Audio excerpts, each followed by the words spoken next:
Proof है कि मेरे पिता ने उनकी तरफ जो ये एलेज कर रही हैं आंख उठा के भी देखा है, तो आप मेरे पिता को फांसी चढ़ा दीजिए। लेकिन प्लीज एक बार मेरे केस के जो सारे फैक्ट्स है वो तो लोगों के सामने आने दीजिए। एम्स की रिपोर्ट है जो बता रही है कि वो 18 साल के ऊपर है और वो खुद को माइनर 15 साल की बच्ची बताती हैं। और आज भी हमें पूरा विश्वास है कि अंत में, क्योंकि हमारा केस इतना स्ट्रांग है, अंत में हमारी जीत होगी।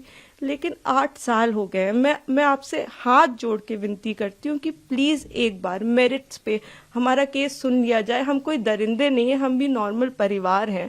और वो हमें कुछ भी पावरफुल बोल ले या कुछ भी कह ले, असल बात तो यही है ना कि 8 साल से इतने सबूत होने के बावजूद वो जेल में बंद है, क्योंकि एक बार आपने ऐसा झूठा इल्जाम उन पे लगा दिया।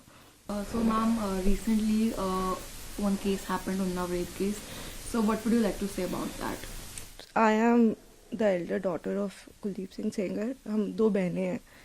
मैं बस इतना ही कहना चाहती हूँ कि अगर एक भी प्रूफ है कि मेरे पिता ने उनकी तरफ जो ये एलेज कर रही हैं आंख उठा के भी देखा है, तो आप मेरे पिता को फांसी चढ़ा दीजिए। लेकिन प्लीज एक बार मेरे केस के जो सारे फैक्ट्स है वो तो लोगों के सामने आने दीजिए। हम बहुत ही मुश्किल से जुडिशरी के पास गए थे, हमारे अपील में हमने सारे फैक्ट्स फाइल किए हुए हैं। उन्होंने अपनी टाइमिंग 3 बार बदली है। पहले उन्होंने कहा दोपहर 2 बजे, फिर उन्होंने एक मीडिया स्टेटमेंट दिया, उन्होंने कहा नहीं 2 बजे नहीं हुआ, शाम को 6 बजे हुआ। ये उन्होंने ऐसे इसलिए किया क्योंकि ऑलरेडी एक फोटो है मेरे पिता की कि वो मम्मी के साथ एक इवेंट में मौजूद है 2 बजे। फिर फाइनली उन्होंने जब FIR लॉन्च की उसमें समय बदल दिया, 8 से 8:30 कर दिया। रिकॉर्ड पे है कि जो मेरे फादर की लोकेशन है, वो जो अलेज कर रही है जो जगह, उससे 17 किलोमीटर दूर मेरे फादर की लोकेशन है। वो खुद उस वक्त फोन पे बात कर रही हैं जिस वक्त उन्होंने ये टाइमिंग अलेज की है। तो इतने सारे सबूत होने, एम्स की रिपोर्ट है जो बता रही है कि वो 18 साल के ऊपर है और वो खुद को माइनर 15 साल की बच्ची बताती हैं। मैं बस ये आपके माध्यम से कहना चाहती हूँ कि मैं समझ रही हूँ कि आपकी भावना एक तरफ जुड़ी हुई है, क्योंकि आपने ये सारे फैक्ट शायद कभी सुने नहीं है और ना किसी ने हमें नहीं अप्रोच किया कि आप अपना आपके फैक्ट्स क्या है। किसी ने उनसे कभी पूछा कि आप एक सबूत दिखा दीजिए कि आपकी तरफ कुलदीप सिंह सेंगर ने कभी आंख उठा के भी देखा। मैं कह रही हूँ अगर वो दिखा दे तो फांसी दे दे, लेकिन आप इस तरह का अनड्यू प्रेशर बना के, वो उन्होंने क्या किसी को पता है कि वो एक पॉलिटिकल पार्टी से एसोसिएटेड है। 2022 में उनकी मां ने विधानसभा का चुनाव लड़ा हुआ है उन्नाव से। ये सब चीजें वो नहीं बताएंगे क्योंकि वो सब चीजें उनके नैरेटिव को सूट नहीं करता। हम भी 2 बेटियां हैं, 8 साल से ड्यू प्रोसेस, मतलब हम कभी धरना देने नहीं बैठे, हम कुछ नहीं किया, हम ड्यू प्रोसेस पे विश्वास रख के, और आज भी हमें पूरा विश्वास है कि अंत में, क्योंकि हमारा केस इतना स्ट्रांग है, अंत में हमारी जीत होगी।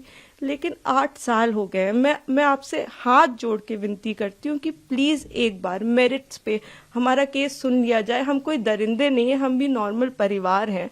और वो हमें कुछ भी पावरफुल बोल ले या कुछ भी कह ले, असल बात तो यही है ना कि 8 साल से इतने सबूत होने के बावजूद वो जेल में बंद है, क्योंकि एक बार आपने ऐसा झूठा इल्जाम उन पे लगा दिया। इस केस में इन्होंने स्टेटमेंट्स तो अपने बहुत सारे बदले ही हैं, जो कि आप अगर मुझसे कहेंगे तो मैं आपको डिटेल में प्रोवाइड कर दूंगी। इन्होंने समय 3 बार बदला है। पहले इन्होंने कहा कि दोपहर को 2 बजे कुलदीप सिंह सेंगर ने मेरे साथ रेप किया। उसके बाद इन्होंने कहा नहीं दोपहर के 2 नहीं बज रहे थे, शाम के 6 बज रहे थे। फिर इन्होंने चेंज किया, कहा नहीं ये नहीं हो रहा था, शाम के 8:30 बज रहे थे। जब CBI ने मेरे फादर की लोकेशन निकाली तो उनकी लोकेशन 17 किलोमीटर दूर उनके उन्नाव ऑफिस की पाई गई। CBI ने दूसरे केस में CBI ने जानबूझ के हमें चार्जशीट किया, और उसके बाद जब दूसरे केस में चार्जशीट लगाई तो हमें पता लगा कि हमने जब वो CDR देखे तो हमें पता लगा कि ये तो उस वक्त पे फोन पे बात कर रही थी। तो CBI ने भी जानबूझ के, आई डोंट नो किस प्रेशर में आके, सारे इंस्टीट्यूशंस, लेकिन CBI ने प्रेशर में आके हम पे इनके कहने पे चार्जशीट लगाई। मैं देखिए किसी पे इल्जाम नहीं लगा रही, मैं बस ये कह रही हूँ कि अभी भी ये सारे तथ्य हमारी अपील में मौजूद है। हमारे पास इनका एक रिकॉर्ड है। एक बार हमारी बात प्लीज सुन ली जाए, क्योंकि हम भी बेटियां हैं, 8 साल से इधर उधर भटक रहे हैं। उनके साथ देने के लिए तो बहुत लोग हैं। हम अकेले ही कोर्ट जाते हैं, अगर वो हमें गाली देते हुए भी हमारे बगल से निकल जाती हैं तो उनके पास सिक्योरिटी है, हमारे पास मैडम सिक्योरिटी नहीं है। वो गाली भी देती है तो भी सब कहते हैं कि तुम्हें अपने पापा को निकालना है ना बेटा तो सीधे देखती रहो, गाली खाती रहो, लेकिन तुम्हें जवाब नहीं देना है। हमने आज तक किसी को जवाब नहीं दिया, यही सोचते हुए, क्योंकि हम प्रोसेस में कि हम हर चीज सही ढंग से करेंगे, हम किसी ऐसे वैसे लोगों के पास नहीं जाएंगे, तो कहीं ना कहीं इतने सबूत है इसमें कि हमें जीत मिलेगी। तो हम उसी का इंतजार कर रहे हैं। हमारी बस हाथ जोड़ के यही कि हम बिल्कुल विश्वास करते हैं, हम सारी संस्थाओं पे विश्वास करते हैं, लेकिन मैं बस इतना प्रे करना चाहती हूँ कि किसी के प्रेशर में आके कोई काम ना हो। आप सबूत देख के काम करिए, अगर सबूतों में हमारे जरा सा भी आपको गड़बड़ लगे तब आप ये काम करिए, लेकिन नहीं है, उनसे कहीं ना वो एक चीज सबूत दिखाए। वो बोलते हैं कि ट्रक वाला जो एक्सीडेंट बताते, कितनी मिस इन्फॉर्मेशन है कि 11 बार कि हो सकता है IIT दिल्ली, CBI, NHRC सारी की एक्सपर्ट टीम बनाई गई थी, इसमें सबने पाया कि वो नेचुरल एक्सीडेंट था। मेरे फादर उस केस से डिस्चार्ज हो चुके हैं, लेकिन आप देखिए आपको कोई मीडिया चैनल नहीं बताएगा कि मेरे पिता उस केस से डिस्चार्ज हो गए थे, जिसमें वो कह रही हैं कि लोगों को मरवाया। आज भी आपने यही नैरेटिव बना रखा है कि लोगों को मरवाया। मतलब इतना झूठ, इतना मिस इन्फॉर्मेशन है वहां पे कि मैं बस रिक्वेस्ट करना चाहूंगी, प्लीज किसी तरह का मिस इन्फॉर्मेशन मत फैलाएं। आपके जैसे भी सवाल हो आप मुझसे पूछ लें। आप फादर की डेथ की बात करते हैं, मेरे पिता उस वक्त टाउन में ही नहीं थे, he was not even present in Unnao. ये भी एलिगेशंस लगाए गए हैं। जी, मैं इसीलिए मैं ट्विटर पे रोज मुझे रेपिस्ट की बेटी और जाने क्या क्या कहा जा रहा है, तो मैं जानती हूँ अगर हम अपने फैक्ट्स भी ट्वीट करते हैं या हम फैक्ट्स भी बताने की कोशिश करते हैं तो हमें बहुत अलग अलग नामों से बुलाया जाता है। हम जवाब भी नहीं दे सकते, क्योंकि सारी हमें पता है कि सारी संवेदनाएं वो सब एक तरफ जुड़ी हुई है। हम तो बेटियां है ही नहीं, लेकिन ठीक है, हम सब झेल रहे हैं। लेकिन जो आप वही मैं कह रही हूँ ना कि तथ्यों पे कोई बात करे। आप कह रहे विटनेस, किस विटनेस को मरवा दिया? अगर एक रिपोर्ट है कि वो नेचुरल एक्सीडेंट था तो हमने कैसे वो कराया? आप बताइए ना। IIT दिल्ली तो झूठ नहीं बोले, एक्सपर्ट टीम्स बनाई गई, इतना प्रेशर बनाया गया। मेरे घर में रोज रेड मारते थे, रोज मेरी माँ को परेशान करते थे, मुझको परेशान करते थे, क्योंकि उस वक्त भी इसी तरह मीडिया में प्रेशर बनाया गया था। तो मैं बस इतना ही, मैं सच में it's my humble request to all of you, आप पहले केस जान लीजिए, आपके जो भी सवाल हो आप कर लीजिए। मैं डॉक्यूमेंट्स लेके आपके सामने बैठने को तैयार हूँ, लेकिन प्लीज किसी की कही सुनी बातों पे मेरे पिता के साथ ऐसा मत करिए। 8 साल से हम न्याय के लिए लड़ रहे हैं, प्लीज। मैम, पहले दिल्ली हाई कोर्ट में उनको बेल, सुप्रीम कोर्ट ने उनकी बेल को रोक दिया है। बहुत बड़ा प्रोटेस्ट भी हुआ इंडिया गेट पे जो उन लोगों ने किया, उन्नाव विक्टिम ने, और उसके बाद जो है जंतर मंतर पे प्रोटेस्ट हुआ।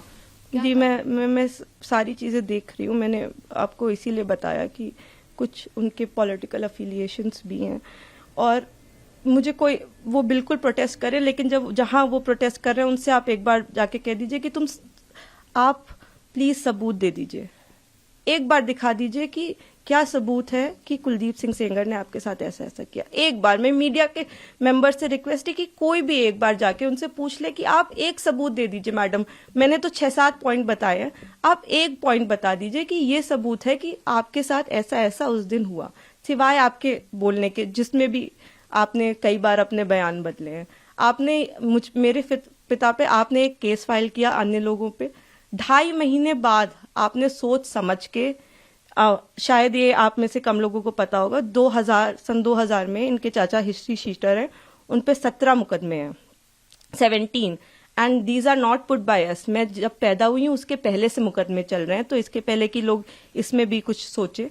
17 मुकदमे सन 2000 में वो मेरे चाचा पे अटेम्प्ट टू मर्डर का उनके ऊपर केस चला है, वो इस वक्त तिहाड़ में बंद है, जो इनके चाचा है।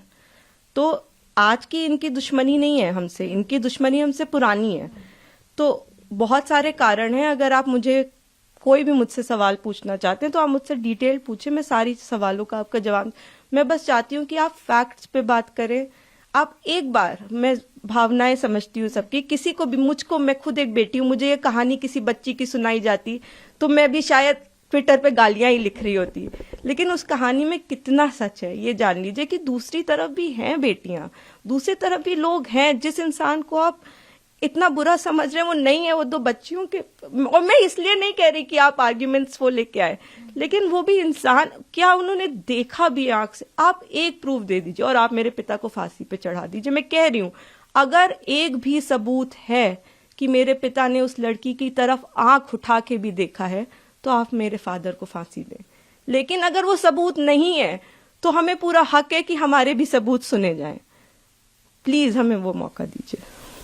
तो मैम आपने फैक्ट्स का जिक्र किया है, तो जब इनको बेल दी तो क्या इन्हीं फैक्ट्स के बेसिस पे बेल मिलती है, कहना सही होगा? बिल्कुल, आपने शायद डिटेल्ड ऑर्डर देखा होगा, उसमें आप मेरे जो सीनियर एडवोकेट रहे उन्होंने मिस्टर एन हरिहरन जी, उन्होंने सारे पॉइंट्स पे आर्ग्यू किया था। उन्होंने आर्ग्यू किया था कि ये माइनर नहीं थी, एम्स की रिपोर्ट है।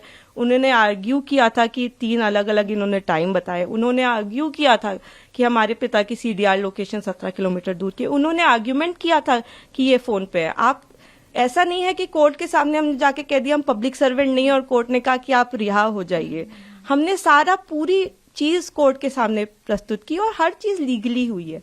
मैं कह रही हूँ कि जो लोग ऑर्डर का ऑपरेटिव, आप पूरा ऑर्डर पढ़िए ना, कि क्या हमारी तरफ से सिर्फ एक ही आर्ग्यूमेंट किया गया है। हमने पूरी चीज, हमने 5 पॉइंट अपने कोर्ट के सामने रखे हैं। तो अभी आखिरी सवाल है मैम मेरा आपसे, अभी सुप्रीम कोर्ट ने ब्रीफ को आप कैसे देखते हैं? देखिए, ये तो आप लोग बेहतर समझते हैं कि वेकेशंस में, और आपने मुझे ऑलरेडी बताया ही, लेकिन हमें जुडिशरी पे पूरा विश्वास है। हम 8 साल से इसी विश्वास पे जिंदा हैं, क्योंकि हमें जुडिशरी पे विश्वास है, हमें इस प्रोसेस पे विश्वास है कि एक ना एक दिन इतने अच्छे सबूत हैं, और जब तक मैं जिंदा हूं तब तक तो वो कागज कोई नहीं मिटा सकता, वो फैक्ट्स कोई नहीं मिटा सकता। तो उन फैक्ट्स के होप में कि ये एक दिन सबके सामने आएंगे, मैं जिंदा हूं। और मैं यही कहना चाहती हूँ कि प्लीज किसी भी इंस्टीट्यूशन पे आप अपनी भावनाओं पे आके मत प्रेशर बनाएं।